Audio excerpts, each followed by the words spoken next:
All right, I guess why don't we just get started?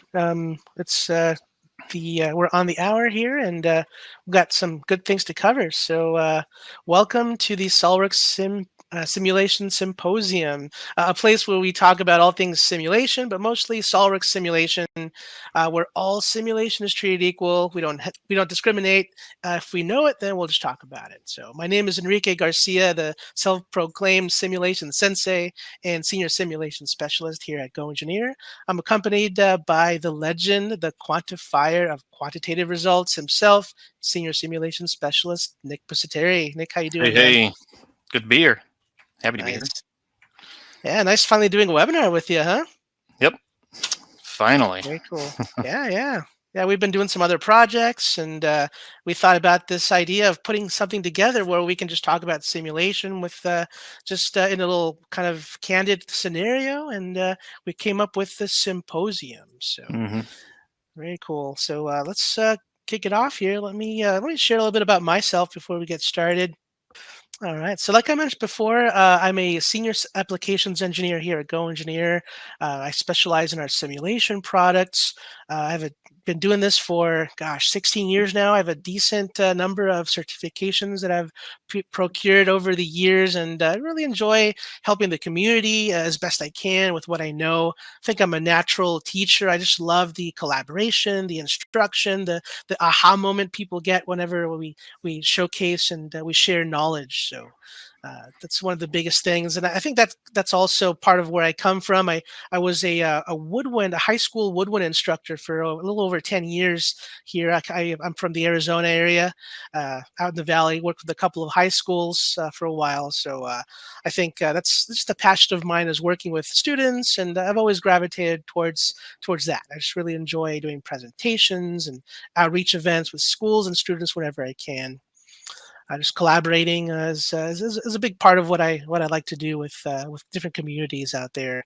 I'm a tinkerer by nature. I like to take things apart, see how they work, putting them back together. I took apart the family computer when I was in sixth grade to upgrade the sound card.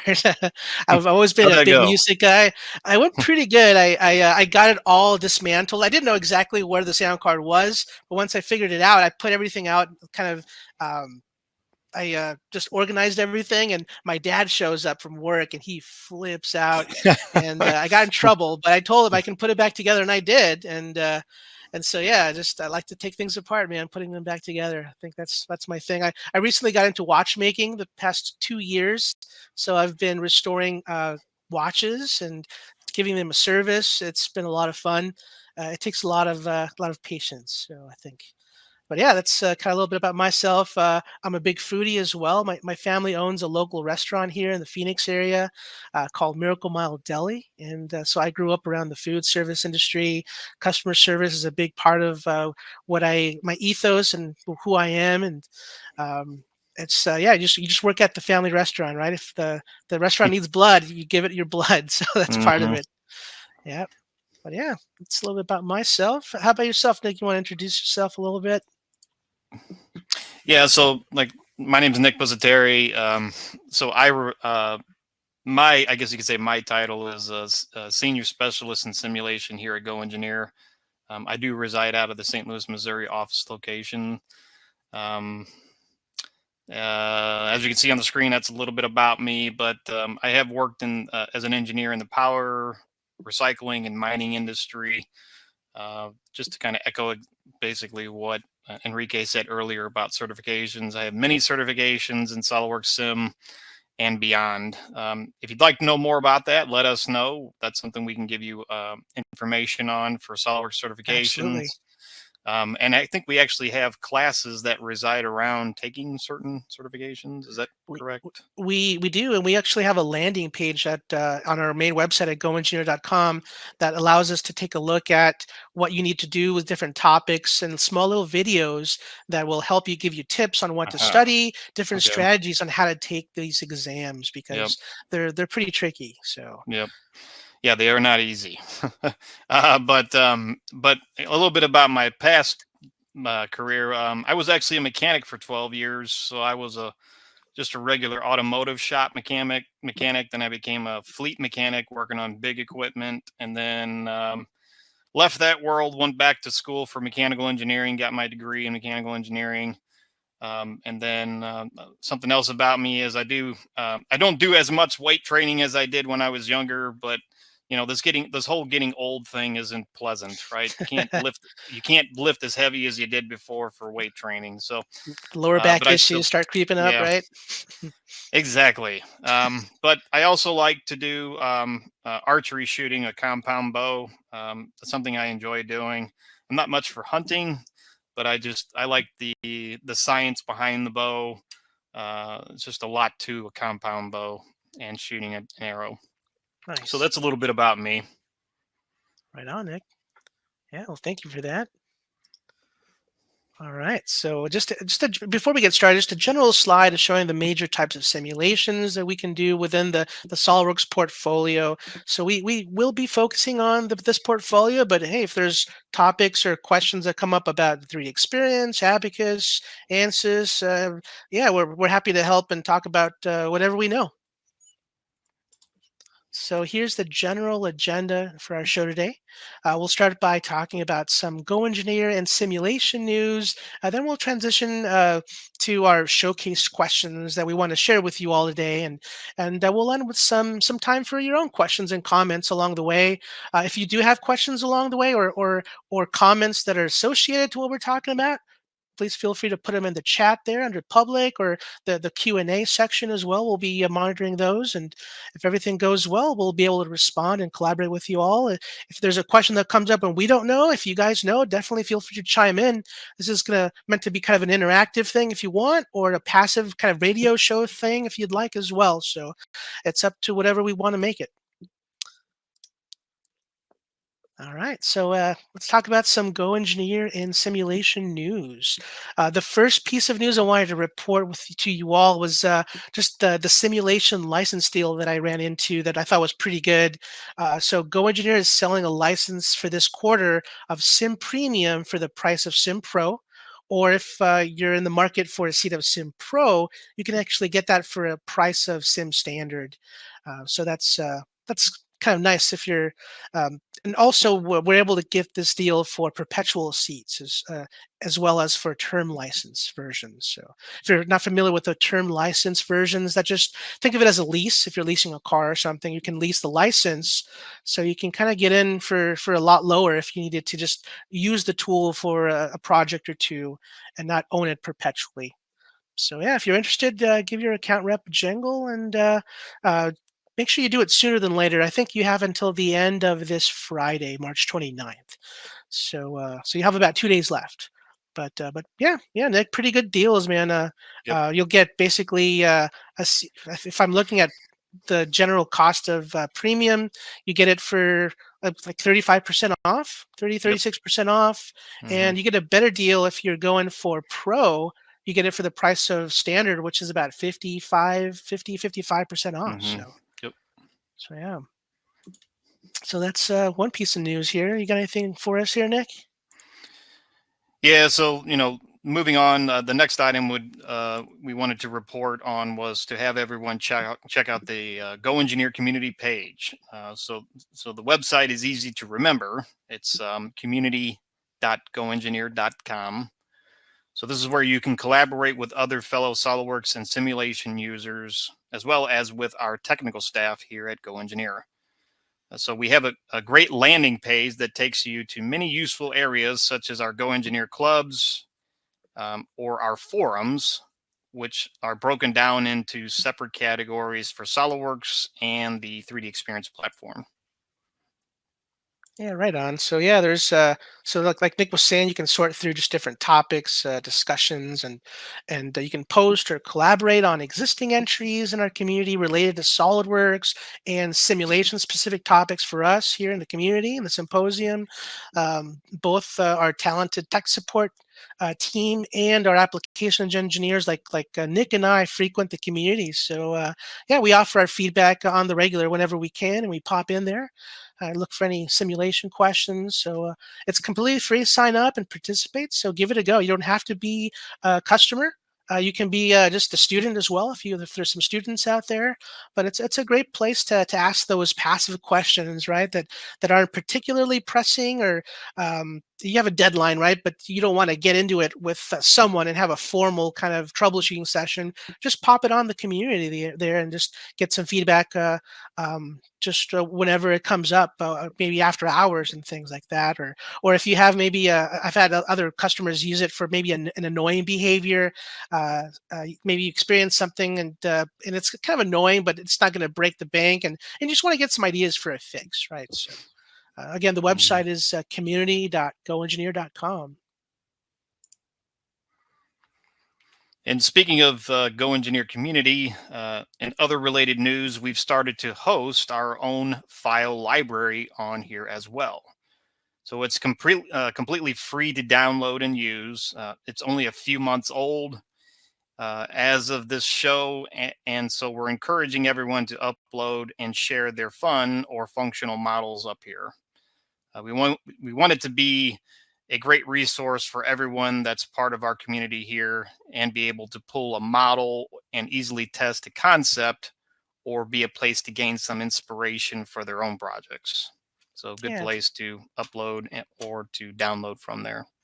yeah, I know I've uploaded a few models myself. And yeah, Nick, you as well, Yep. right? You've been Yeah. uploading some stuff, and Sim stuff and models. So yeah, so we definitely encourage everyone to upload. It's still relatively new, but we want it to be something like 3D Content Central or GrabCAD, but something that's built into the community, so you don't have to go and get another login.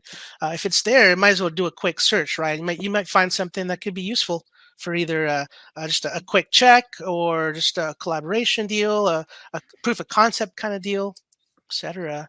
But in other news, I guess just to finish this segment off, why we wanted to highlight just some upcoming interesting simulation related events that you could check out online next month.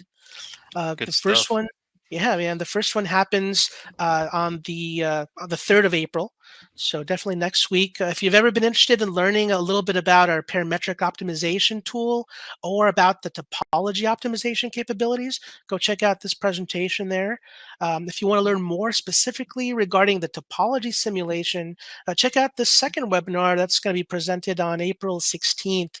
We're going to explore topology capabilities with SOLIDWORKS there, and with our cloud solution, and on the 3D Experience platform.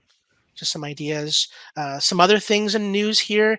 On April 18th, our very own co-host, the quantifier of quantitative results, Nick, will be presenting on the use of fatigue analysis, and the best practices on working with your own SN curves and inputting that data. So we're looking forward to it, Nick. Do you have Yep. anything else you want to front load here for us, for the Yeah, audience? just yeah. So if you've taken the the Sim Professional training with us or anybody else, the book is a little dry on explaining how to bring in your own fatigue SN curve data.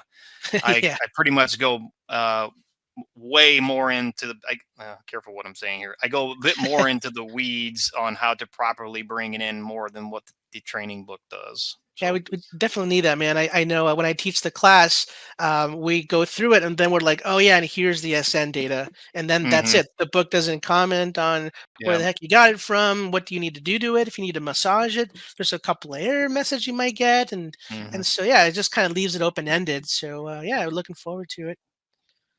Right on. And lastly, we have one more content piece next month. This is more regarding the 3D Experience platform. So check out a presentation regarding the analysis of composites that's happening just towards the end of April there on the 24th. So those are the simulation related events online that you can attend.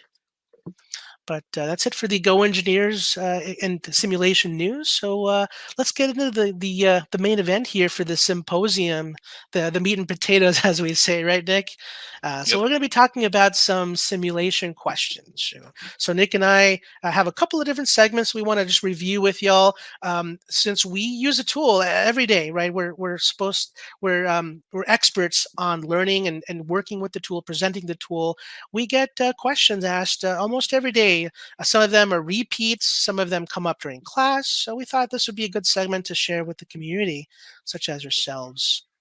So, hey Nick, what's the question you got here for us? So, so we're posing these questions, and please, if you can, post your answer on the chat here, and we'll kind of follow through with it. So, first question, and this is a good one, especially if you're first starting to learn whether it's linear FEA analysis with SolidWorks or any competitive software. One question that I like to ask, and you kind of need to know, is how many degrees of freedom per node for each element type in SolidWorks simulation. So how many degrees of freedom per node for each element type? If you know the answer, go ahead and post your answer here on the chat.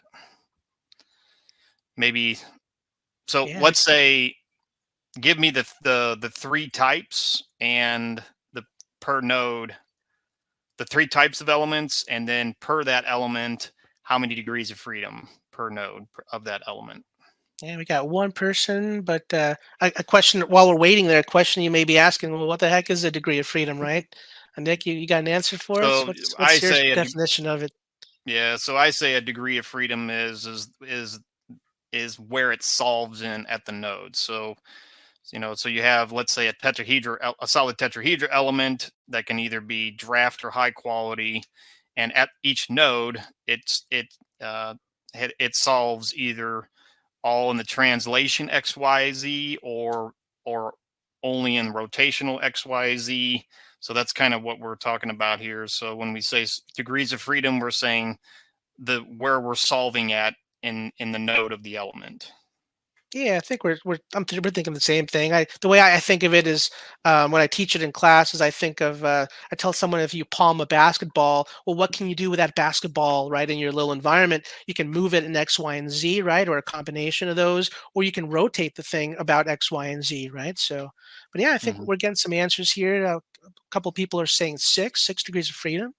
Yeah, I see that. Anybody else? Is I mean, I six your do final agree with answer? 6 on that. Yes. Right on. We'll give it five It's a more little more seconds. complicated than 6, right? There's a little more to it, right, Nick, than just Yeah. 6, So so let's see, we got here here we go. 3D 6, 2D 4. Okay. Bernard, 3 rotational and 3 linear. Okay. So I think we're on the right track here. yeah, Yeah, so what what do you if got we for us, said Nick? what if we said for solid tetrahedral elements per node, go ahead and click. We have, so this would be again the solid tetrahedral element per node has 3 degrees of freedom per node. So that solves translational but no rotational. So that's where a lot of people get caught up, where when they try to do, like, let's say, reaction forces, and they don't see moment calculated outputs, it's because you're using a solid tetrahedral element. It doesn't output, at least in SolidWorks simulation, it's not going to necessarily output a moment calculated value. Okay. Right. And So we're still getting, just to comment in there with you, Nick, we're still mm, getting the same reactions and twists and turns, but they're just responding in small little just displacements, translational mhm. displacements. That's all. So you're still getting the behavior. The more elements you add, the more realistic and more flexibility you're going to get with your model. But that's, yeah, we just don't get that rotational Yep. component. So that's when you as the engineer have to, and unfortunately, you have to do some of it by hand, hand calcs by hand, right? um, then there's the other element type, which is the shell element. Per node gets 6 degrees of freedom, meaning that it solves both translational and rotational degree of freedom per node. So in this case, you would get moment calculated values out of that element type. And then, of course, the third element type is the beam element, which is basically echoing the same thing as the shell element. 6 degrees of freedom solves both translational and rotational. But then there's this kind of little, so this is the big brother beam element, and then it has like a little brother or a little sister called the truss element. So you can convert a beam element into a truss element, and a lot of people don't do that. They don't really they don't really care to. They just leave it as the beam element. But there is a truss element of the beam element that you can that has 3 degrees of freedom, and it solves translational and no rotational. But basically, the truss element can resist axial loads only, which is similar to like an axial spring. So it's think of the truss load as like a bridge axial load, something like that. Yeah. I've had a lot of my customers. They just don't know that you can do a truss element. They don't know it exists, and Yep. that's how it is, right? You just don't know what you don't know in most cases. But when they do come through class and they realize they have this, and they ask me, "Well, Enrique, why the heck do I need a truss element if a beam element is pretty lightweight already with 2 nodes per element, right?" But it Hmm. just boils down to resources, right? That's the name of the game with these tools. For as analysts, we have to know how detailed our mesh is going to be for our calculation size, and you can still run out of resources with beam elements or shell elements. It takes a lot Hmm. lot more, but you can do so. But yeah, a truss element. I just tell students or whoever asks me this question, I just say that, well, yeah, you can maybe use proper beam elements. Maybe if let's say you're modeling the response of a bridge, right? We had that tragedy not too long ago here with the bridge accident and the Hmm. barge.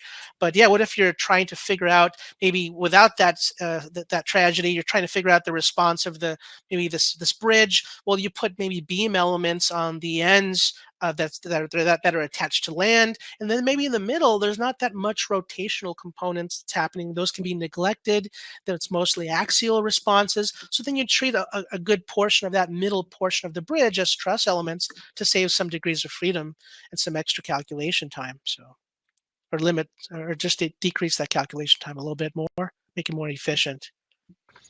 All right. Well, thanks for that, Nick. I have a question here that I usually get, something I want to review with you all. So for my question, again, we're going to be doing some kind of beginning style questions and then some more advanced ones here shortly. So stay tuned. So here's one that I thought I'd answer that comes up fairly often when I used to do a lot of simulation tech support back a few years ago. So I would get this question at least once a week, Nick, where a customer would call up Yep. or they'll shoot me an email with a screenshot that looks something like this, and they'd say that they're wondering why interactions aren't being respected in the simulation study result plots. So we take a look at those. So there's a couple of different options or different reasons why. Classically speaking, though, and just historically speaking, one of the main reasons for this behavior was due to the deformation scale. So SOLIDWORKS simulation plots, these result plots, they like to show you qualitatively what's going on with the response of the model, and so the deformation scale sometimes is set to automatic, and in the definition of the plot under that property manager, and so the model's response is going to be, or tends to be, exaggerated, like you see here on the screen there. And so if you go into the definition and you change the plot definition to true scale in that edit definition section of the property manager, this will correct the behavior basically. And the behavior is usually triggered by having at least one contact interaction just in the mix. So the good news with this is that in recent releases of SOLIDWORKS simulation, this option, or this behavior of this exaggeration has been fixed, and now it's going to default to um, just a true scale, basically. So yeah, I don't recall exactly when they introduced that. Nick, do you know when Yeah, I'm that not came up? sure either. I noticed that too, that it's set to Mhm. true. Yep. But I don't know when. Yeah, so that's the main, classically speaking, the main deal. If you do switch this to true scale and it's still not being respected, you're getting some kind of weird behaviors with those, then it's probably an interaction issue. This could mean that maybe you misinputted one or more contact interactions, or you're not taking into account the interaction hierarchy that's in place between the different interactions. Just always remember when it comes to this hierarchy that the more specific the interaction definition is, the stronger it'll be and will supersede any other competing interactions. Um, a third thing that we're going to be talking about a little later here in the show is the other reason this could happen is for a newer feature or set of options in the interaction property manager called the robust default interaction settings, which again we'll talk about in the later question here. All right, Nick, what do you have Mhm. for us? All right. So another question I like to pose to the crowd is, what three things make something a linear FEA study? So if you wouldn't mind, go ahead and give me, what are the main three things that make something a linear FEA study? There are three distinct um, subject Like matters. assumptions, right? Or Yep. like yeah, what three assumptions or subjects or facts that you have to agree upon to make this Hmm. make a linear Very good. ranking There you study? go. Right on. That's a good Enrique's question. infinite wisdom of vocabulary words that I just don't have all the time. No, man, it's There we go. We so. got Oh, we got one there. Evan, you got get a one there. name, man. Low displacements. There we go. Low That's right. displacements. Yeah. Let's see Or what small else. displacements, absolutely. Anybody else? Constant Constant, elasticity. All right, there we go. absolutely. Yeah, that's very Within good. the elastic properties, same materials, time. Yeah, everybody Yeah. just hit the nail on the head Yeah, here. man. Got it, man. Uh, well, I don't need to show the answer. We can just move on to the next one. You guys hit the nail on, hit the head Right on the on, man. nail. Yeah, we got a good Um, group here. yeah. So I do agree with everybody. So yeah, small displacements. One thing that people don't really know that we kind of also tell people is we follow what's called the less than 5%, kind of the 5% strain rule. Yeah, I didn't know this one Or myself, man. This is yeah, good. yeah. So if you take the displacement solved in the analysis and you divide it by the length, now the length is where the fixture is to where your load is. So if you have like a cantilevered beam, you're fixed at the one end, and if you're, let's say, 48 inches long, and you load it at the very tip of the beam, that would be your length, right? So you're where you're fixed, the length of you from your fixture to your load, and then you take that times 100. Well, that value should be less than 5% roll. So you may have in your solves where that little window that pops up and says excessive displacement. Has anybody ever had that, or has it commonly come up? That, that Well, if you that's did, that's what I wait for, man. when I when yeah, I when I figure out that I can't get if this is not the type of study, I just wait for that feedback. Or yeah, in my experience, I've always seen about 7 to 10% displacement. If I go above that, then that's when I figure that it's probably not going to go. But I yeah. like your rule. This is definitely more definitive. Yeah, so if you have Like, that happening a lot, either you may have a fixture of something flying off in the distance, or you really need to address if you're really solving something in a more of a nonlinear solve, then you should be considering doing a nonlinear solve than a linear solve. But that's a conversation we would have to see, what it is you're dealing with, if you yeah, have that happening a lot. The second, which is what you guys said, is the material obey Hooke's law. No permanent bingo. deformation. So we have what, constant elasticity, Hmm. elastic modulus. And then the third is the time independent, right? There is no real time solved in this, and the load is applied at a constant applied load, and there's no inertia involved here, right? So it's an extremely slowly applied within one pseudo time step, right? So we go from 0 to 100% the load in one pseudo time step, not real time, pseudo time here. And then Right a on. little bonus question I like to also ask for people that do linear FEA studies is, in what direction does the load you apply remain in at the end of the analysis for linear FEA studies? Good question. I do get this So, asked a fair amount of time myself. mhm. So I got one saying in the original. All right. Any other Anybody takers? else? Same Same as as applied for applied. action. Yeah. And anybody else? I got two answers here. Well, All right. you guys' answers are correct. So the answer is, hit the up, Yep. It's is good. remains in the direction you initially applied it during the pre-processing setup. So you are correct. It remains in that direction you originally applied it. Yeah, Now, if we this needed would not. something. Oh, I'm Mhm. sorry. Go ahead, Nick. Yeah, I think As I you're say, gonna now hit it this up. could be different if you were doing a nonlinear analysis where you choose in SOLIDWORKS simulation in this case, SOLIDWORKS Simulation Premium for nonlinear analysis, you would say update the load in the direction, update the load in as it solves in the bend, I guess you could say. So Yeah. nonlinear analysis will allow you to update the load in the direction of the displacement, while linear analysis, it does not. It remains in the direction you applied it. What were you Yeah. going to say? Yeah, I was gonna say that yeah, exactly. That's just falls under the contact or boundary nonlinearity capabilities, and we got you covered with nonlinear. So Yep. absolutely. Anything other than that, yeah, we can stick with uh, with static study. Mhm. Very good. All right, I got one for you. So this is regarding a little new capability. So this is that derivative question I Yeah, this had is from a great earlier, one right? here.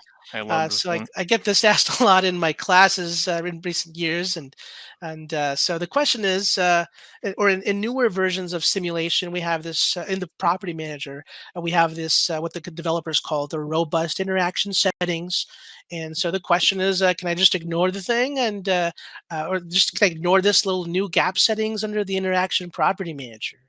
And so little history with this. It came out relatively recently in 2021. It's when we added these cutoff settings into our interaction capabilities.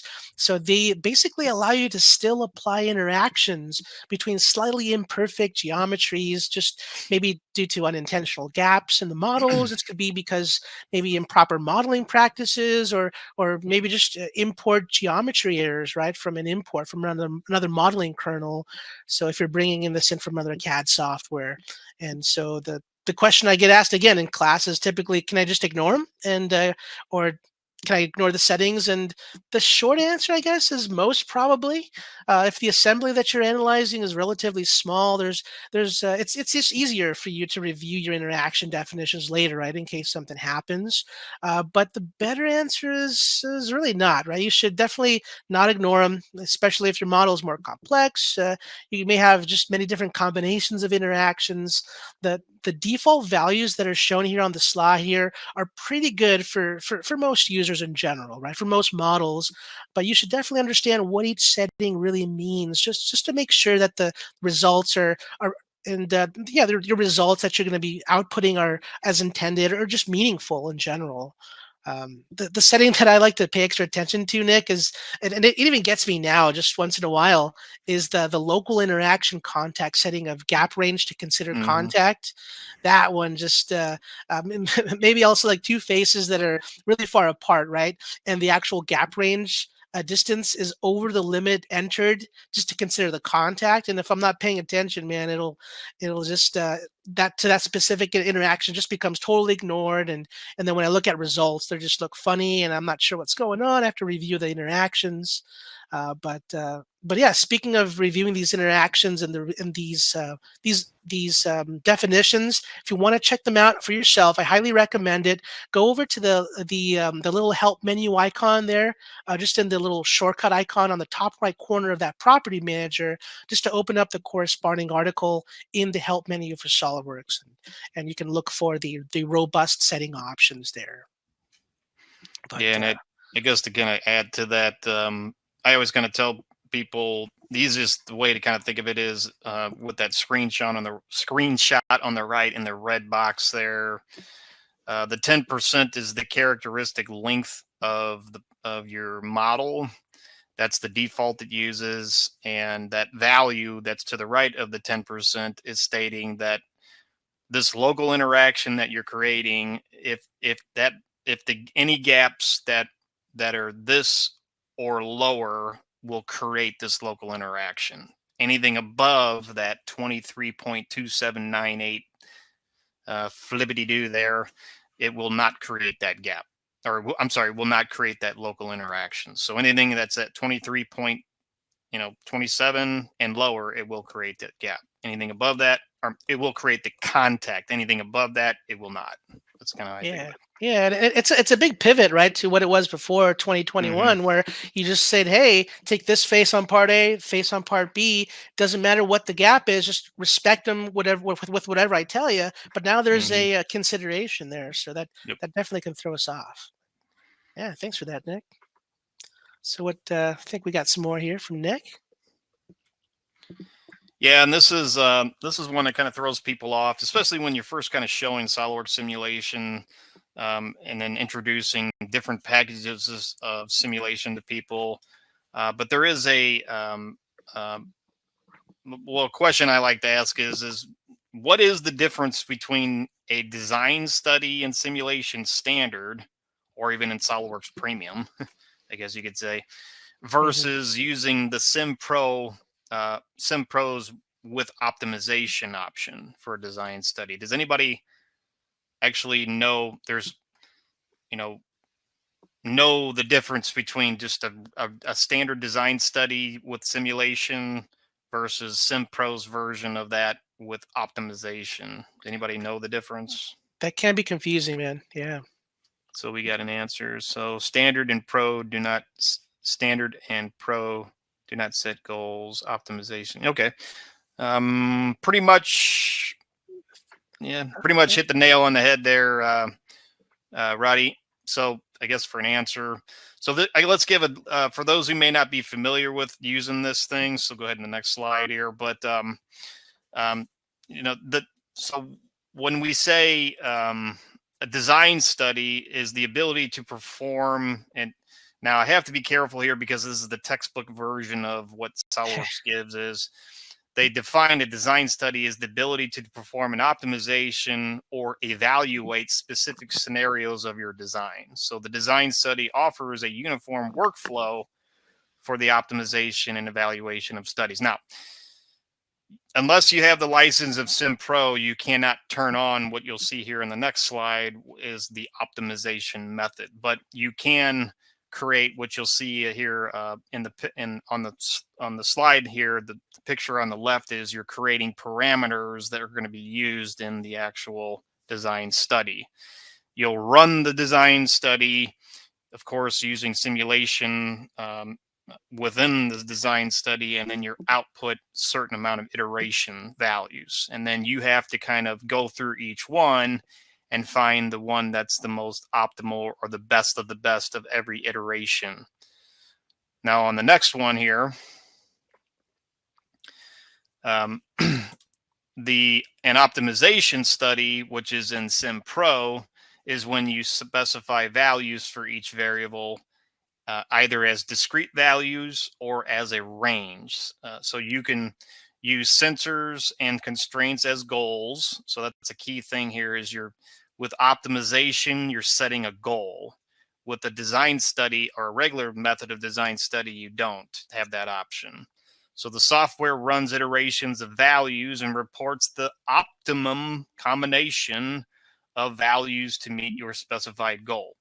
So as you can see on the picture on the left, there's the little in the red, the little red rectangle there at the top.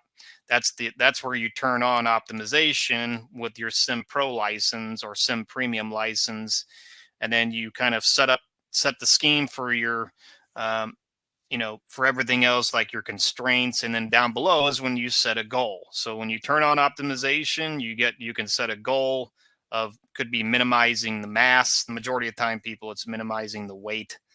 And then you can also set it to in your constraints, you can do range. The range was not an option, or is not an option when you're doing um, or there's a certain output or certain setup option you can choose when you turn on optimization, and I think it's like range or something like that. But then you actually run the optimization study, and the picture on the right where the red arrow is pointing on that kind of column highlighted in black, but it's actually green color. That's the most optimal design of all iteration runs. So uh, that's the best of the best of let's say maybe 150 iterations it ran, right? While in doing a regular design study in Sim Standard or SolidWorks Premium methods, you would have to find it yourself. Using Sim Pro, it finds it for you, and it also updates the geometry to that to that look that's the most optimal. To the right of that column in the gray for iteration 1, that would be, it's a pass, but it's not the most optimal. And the column that's in red would be a fail. So I like how, you can run these design studies and find the most optimal in the Sim Pro license, and it does it automatically for you. So no more Yeah. looking through 150 iterations to find it manually using Sim Standard or SOLIDWORKS Premium. Using Sim Pro, it'll find it for you. Yeah, and that's the main distinction for me, right? When I talk to customers, they're like, "Is the juice worth the squeeze? Should I go up and get the pro for this?" Well, it depends, right? If you're only kind of optimizing one or two, three variables, and you're fine, kind of skimming through the raw data or massaging it in Excel, then you'll be okay without it. But yeah, if you're dealing with many different variables, you're dealing with thousands or tens of thousands of output data. It just makes more sense to let it automate for you. Yep. Right on. Sounds good, Nick. Thank you for that. So I Yeah, have this is another this is a question really good here. one here. I like this So one. yeah, I get this asked I get this asked in both my classes, both with my Sim Professional course or my Sim Premium courses for dynamics. So yeah, so the question is so yeah, the question is, why can't we have contact interaction support for frequency and most dynamic studies? And so let's start with the frequency analysis first. So the main reason that contact interaction just simply isn't supported is because when we calculate the natural frequencies or the response mode shapes, the model just simply can't have geometry changes. Simple as that. If we did, that would lead to different vibrational characteristics for the model, and the solver would just have to recalculate different mode shapes and different sets of natural frequencies for each geometry micro change, and the solver would basically be just chasing its tail round and round, basically, right? Just if we let contact interactions be respected there. And so faces would start to slip past each other, and then yeah, you'd have to recalculate again over and over again. So just as simple as that. We just can't have it kind of follow itself back and forth. And it'll give me kind of a loop message. With regards to dynamic studies, we can't use contact interactions specifically with linear dynamic studies. So this is because when we run these studies, we use a technique called modal analysis, or sometimes you may see it in the documentation as modal superposition. This is where the vibrational characteristics of the model um, just the vibrational characteristics of the model react to the dynamic loads. So for this to work, for us to get that response, the solver needs to run internally the frequency study just as a prerequisite before running the linear dynamic study. And so that's why we have limitations with the contact interaction for that study type, because of the prerequisite. However, if you did need to run a dynamic analysis with a contact interaction, we still have you covered, but you'll have to do it with a nonlinear dynamic analysis study type. Just we do have full interactions, full contact interactions that are supported there, and it just gets considered not geometry nonlinearity, right? So yeah, we have you covered on with that. But then again, now you're having to deal with the full equations of motion with that, and it's going to take a lot longer to calculate versus a linear dynamic study. So that's kind of the trade-off. You have anything to add to that, Nick?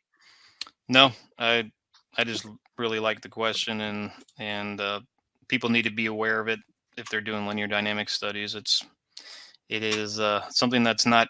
I just recently got the question posed last week on this one, and I had to say the same thing. So Right on. it's not uncommon for people to ask. It's frustrating because yeah, that's not how real world applications work, right? We have Yep. things that are moving and so we just have to make an assumption, right? Like anything in these simulation tools. hmm Right on. Evan, I did answer your question. There was a question: is it possible to do an optimization across different types of simulation, like frequency and thermal? The answer is yes. You can integrate those types of studies into your design study. Yeah, very much so. All right. For those who have licenses of Sim Pro or Sim Premium, this will probably be something you want to perk up to for this question. Is this for thermal studies in Sim Pro or even Sim Premium? Is it wise to run a steady state analysis or study, regardless if you know you need to run a transient analysis? Or what are the benefits of each type, and why run a steady state study regardless? Good question. Why not just run the Any, di Yeah. mhm. Why not just go for it, right? Yeah, why if you know it's transient you're going to do, why not, why even care about the steady state? Is there, I'm asking, is it wise to do it steady state first, irregardless? What do you guys think? And this is something I see come up, commonly through either maybe even through a support case, sim support case, or even through the AMS sessions that we offer to customers. But yeah, Yeah, we yeah, got a this is, response here. So yeah, it says less takes less time to check, right? So that's yep, yeah, I agree response with there. that, Evan. Yeah. So to give you kind of my answer to it, go ahead. Yep. So let's first define when I say steady state thermal, what does that actually mean? Well, that means sufficient time has elapsed and the heat flow has stabilized and the temperature field reaches equilibrium. Now, what else does that mean for steady state? Well, next here, we don't know when or at what time it's stabilized, and the results only display what the stabilized state would look like. Okay, so that's something we need to think about for steady state. And then the definition, basically for transient thermal analysis, it's used to analyze temperature changes in time, right? Now, here's the thing though, running a steady state analysis is still wiser to do because you're running the model to the highest or it could be the lowest temperature till it stabilizes to equilibrium. So that is as far as the model will go no matter what, or that is as far as the analysis will go with the geometry no matter what, though.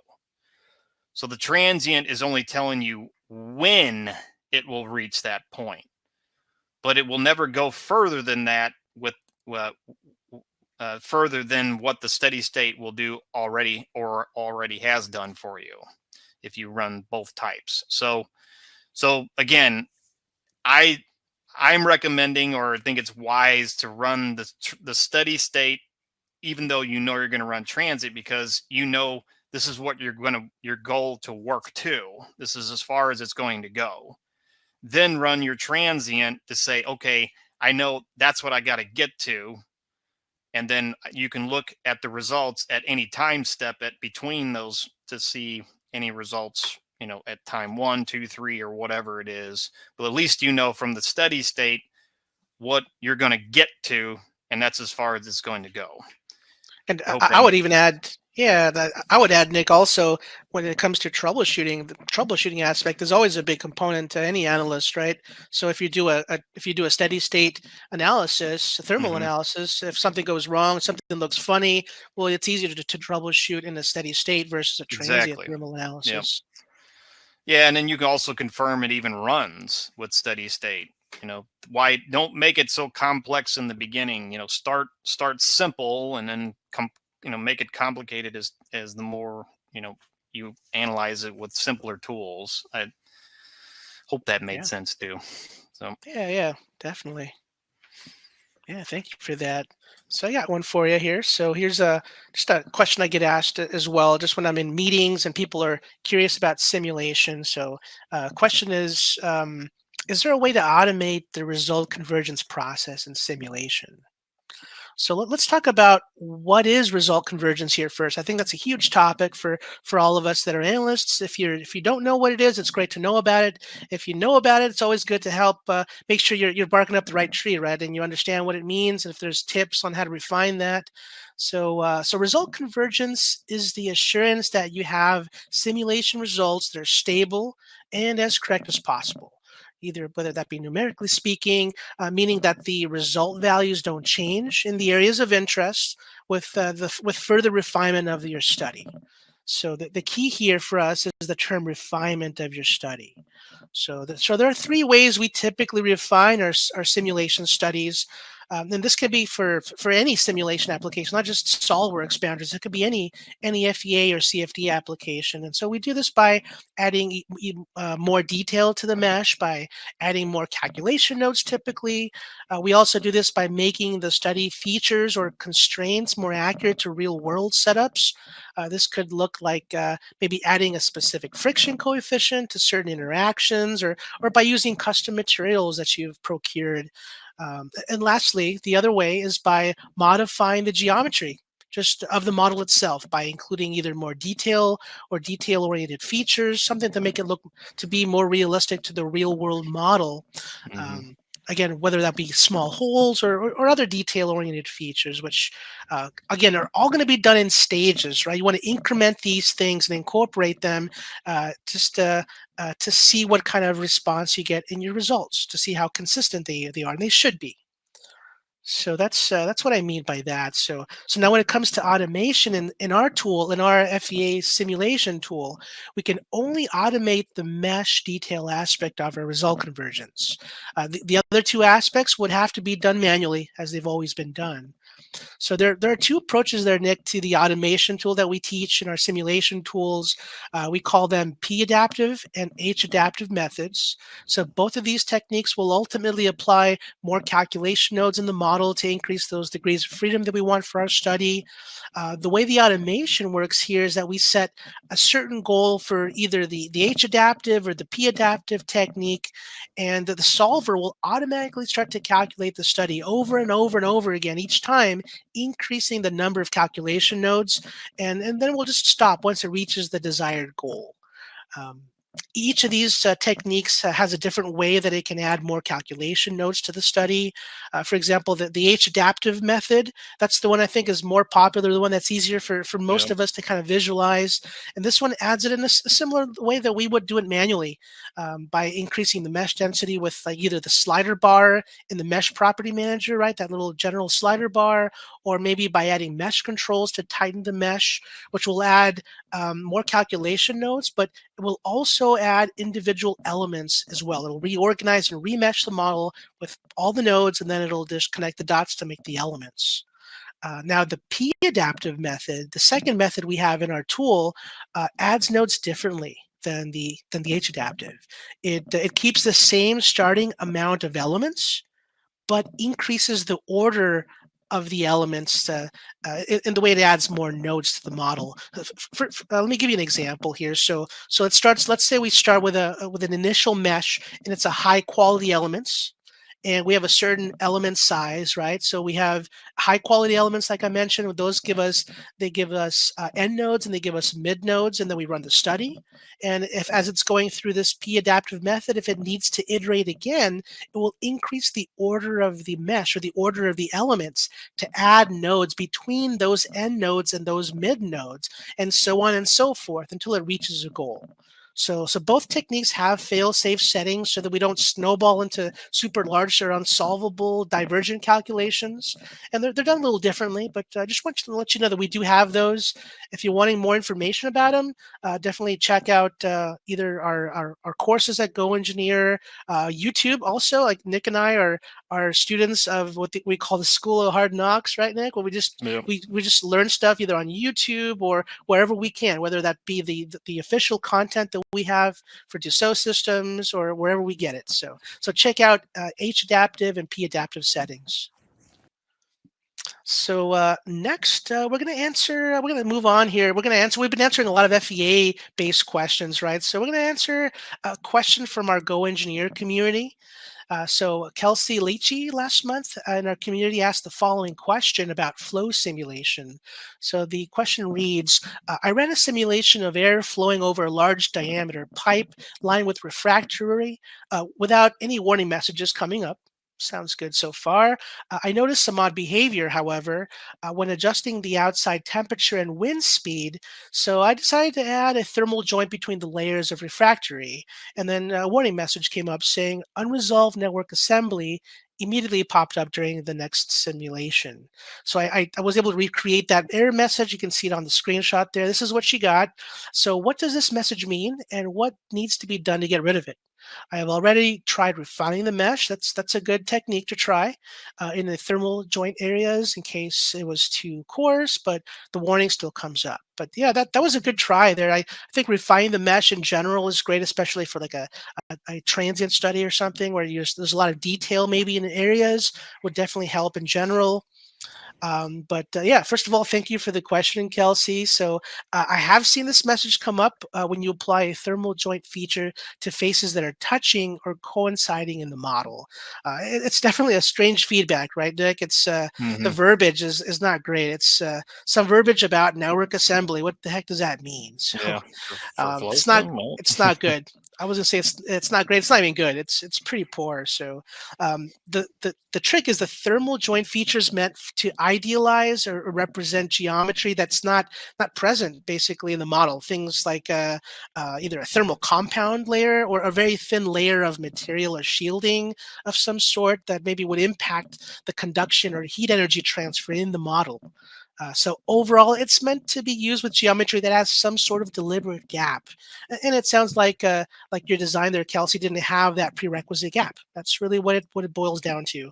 The message about network assembly deal, that's just it's just I think a horribly outputted kind of message we get there. But regardless, I do have some workarounds for you. The best workaround I think would be to switch it, and instead of doing the joint option is to do the especially in between the gap in between the refractory and the pipe maybe is to do a thermal resistance feature maybe like you see here on the screen. You could add the gap right and do that and but then now you're dealing with more mesh detail in the area. But yeah, I would say definitely try the thermal resistance. Also, just a heads up, if you use that thermal resistance feature, be sure to select only one face. It could be either of the faces in the pair, but select the one face. If you don't, if you add both, you're going to be resisting twice as much. So that's happened to me. That's happened to a lot of us, I think. So be careful with that. Also, another quick tip here with regards to that thermal resistance feature is to know how to apply the solid only checkbox option. Here's an example I took from the help menu about it. So I hope that helps. Um, but yeah, so I'm just looking at the time here. We're about 2 minutes out before the end of the webinar. We're almost done here, so we apologize if we go over a minute or two here. Um, but we got what do you got for us? We got the section called the simulation tip of the day, right, Nick? What do you have yeah, for us for that? yeah. This is not really used by everybody, but maybe you are this person. So, did you know that if you're colorblind in simulation, you we have a special color map that you can use. Is anybody actually colorblind that's online with us right now? I had an uncle I buy want to a pulse check the car. room here because I have only had two in all the years I've been teaching. Is anybody actually colorblind? Let me know. That's funny. But Yeah, I've had a few of them, man. Over the years, like yeah, every couple of months, I get someone that's severely colorblind, or mm, maybe it's a West Coast thing. Maybe we're just yeah, colorblind in I don't here. know. I'm in Midwest. I don't see it very much at all. But statistically, most people that are colorblind can tell the difference between red or green colors, and so we have a very specific color map that's been optimized for our colorblind analyst out there. So, as you can see on the screen here, the mapping will juxtapose a darker red or a crimson color with purple instead of the that GM red and almost neon green colors we have in most of the other color maps. You can access the color map from the chart options, like you can see on the screen here, on any qualitative plot in any full license of Sim. The Express tool does not give you access to the chart option area of their results plot, so that'll be a no-go if you're just using Sim Express. That's not an option in Sim Express. Yeah, you can't really modify the results with the Express tool, so you can't get access to this color chart options. So you're stuck with that color mapping, Yep. the default for that. But yeah, I had a fair amount of students over the years. I've actually had an uncle purchase a Mustang in the '90s, thinking that it was like this beautiful forest green color. Ended up being this like like ugly brown color. He ended up Wow. having to return the car. He was once he figured it out, he didn't know he was colorblind. So yeah, Hmm. this will help people that I guess reds and greens. I don't know how people drive right with when they can't really see the difference between the colors. I guess there's enough of a change, and Yeah. you're born with it, right? So I guess you kind of Could get have just used to it. taken the right color Yeah, or the order all this of time. the lights, maybe. But I guess that's why we have insurance, right? Yeah. All right. Well, thank you for that, Nick. So that's our segment, our show for today. So this has been the pilot episode. So thanks for joining us here at the Symposium, where we talk about all things related to simulation, mostly SOLIDWORKS simulation. Like I said, we'll be putting out this show on our YouTube channel the next couple of days. If you need to review it for any reason, if you missed a segment or two. Also, we have many other simulation-related presentations and tips on there, including fun projects and things that our employees have been working on. So yeah, feel free to check out and search our archives on that. If you prefer to read content from us, I invite you to check out our GoEngineer blog, where we also have content on same or similar categories, including 3D printing and scanning as well. So all right. That being said, we'll stand for a few minutes here to help answer any questions you may have. We'll do our best to help get you a decent answer, or at least get you on the right path. But yeah, thank you for attending and joining us for today, and we'll see you on the next one, everybody. Yep. Thank you.